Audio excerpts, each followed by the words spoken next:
गुरुदेव के शरीरधारी पिता उनको 12 वर्ष का छोड़कर स्वर्ग सिधार गए थे। माताजी गत वर्ष तक जीवित रहीं। सांसारिक गुरु उनके महामना मालवीय जी थे। यज्ञोपवीत और गायत्री मंत्र ने इन्हीं ने दिया था। यो उनके शरीर पर ये तीनों ही यथासंभव अनुग्रह बनाए रहे, स्नेह देते रहे, पर जिनका अहर्निश अजस्त्र अनुदान निरंतर मिलता रहा, वे तीनों दिव्य तथा संपन्न ही थे।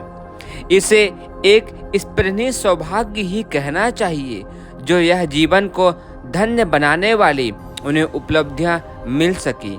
अन्यथा आमतौर से आम लोग वासना, तृष्णा और अहंता की त्रिविध आग में जलते झुलसते नारकी यातना यंत्रण सहते रहते हैं। इस सुरदुर्लभ मानव जीवन को ही निरर्थक गवा देते हैं। गुरुदेव के माता पिता ने स्वयंभू, मनु और शत्रुपा रानी की तरह तप साधना की थी। ब्रह्मरोज चित्र जीवन जिया था। अब भगवान से एक ही प्रार्थना की थी कि वे एक ऐसा पौधा लगाना चाहते हैं जो अपने छाया और सुषमा से इस विश्व उपवन की शोभा बढ़ाने में समर्थ हो सके। अपने लोभ मोह के लिए नहीं, उन्हें विश्व मानव के चरणों में एक श्रद्धांजलि के रूप में किसी प्रतीक की कामना थी, सो भगवान ने पूरी कर दी।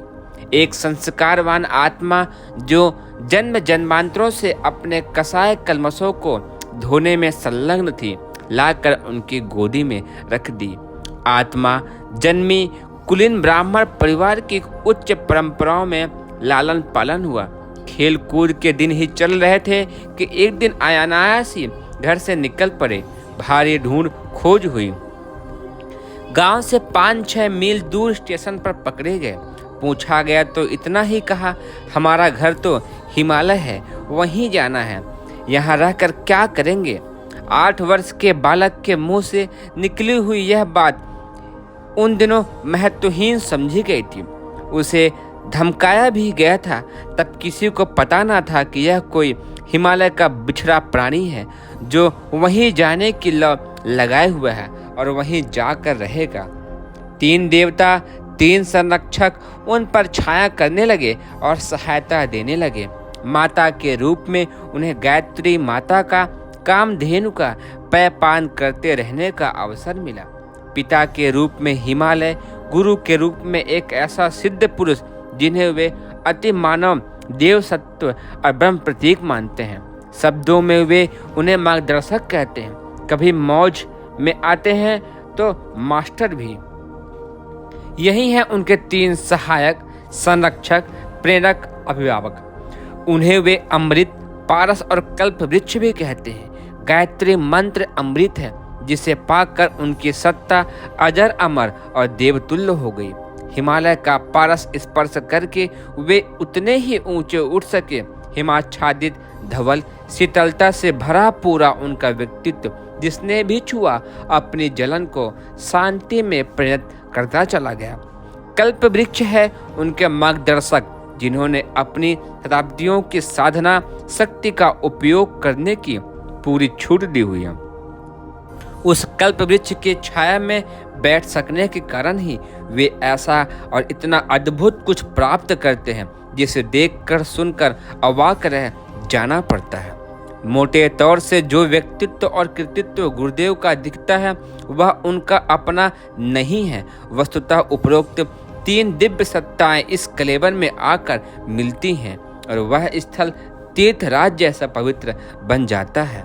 इस जन्म में यह सौभाग्य सूर्योदय उस घड़ी हुआ जब वे 15 वर्ष पूरे करके 16वें वर्ष में पदार्पण कर रहे थे।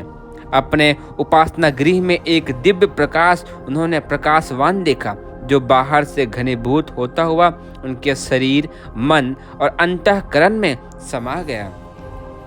उसे आत्मबोध, अंतःस्फुरना, दिव्य अनुग्रह, गुरु दर्शन, आंतरिक या जो कुछ भी समझा जाए प्राप्त हुआ। यह प्रकाश ही उनका मार्गदर्शक है।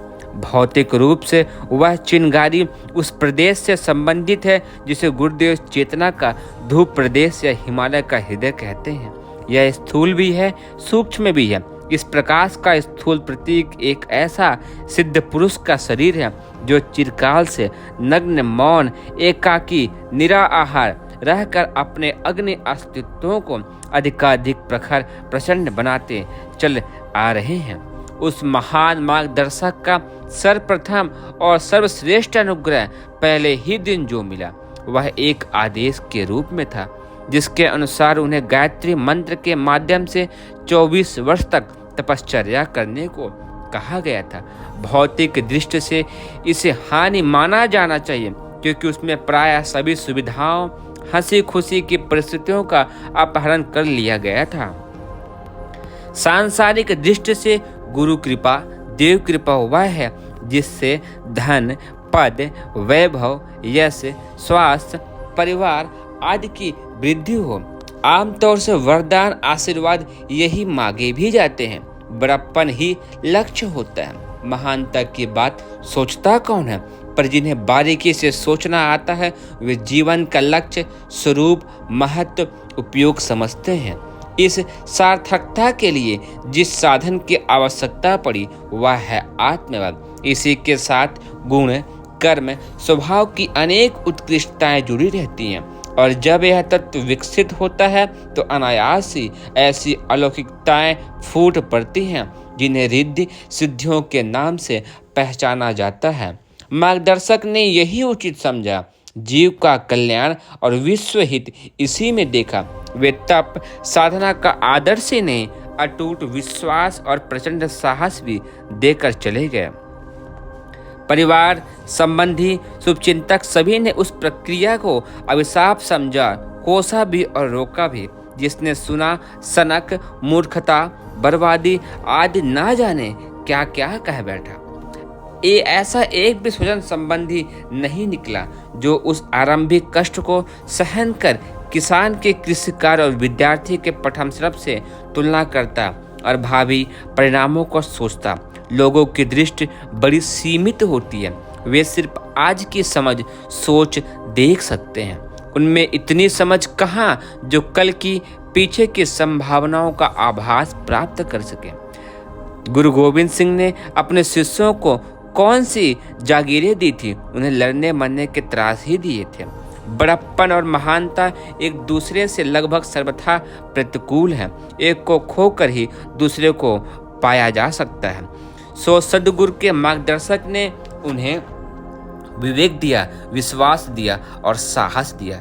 इसे आध्यात्मिक विवाह कह सकते हैं। सुना है जल में कृष्ण ने स्नान करते हुए गोपियों के चीरहरण किए। गुरुदेव के साथ भी यही बीती। उनके मास्टर ने उन्हें सच्चे अर्थों में नग्न, निर्वस्त्र कर दिया। अपना कहलाने जैसा उनके पास कोई पदार्थ तो क्या शरीर भी नहीं, मन भी नहीं, भावना भी नहीं, कामना भी नहीं, कुछ भी नहीं। इस अद्भुत स्थिति में उन्हें वह मिला जिसे अहंता से सजोए रहने वाला हजार जन्म में भी प्राप्त नहीं कर सकेगा।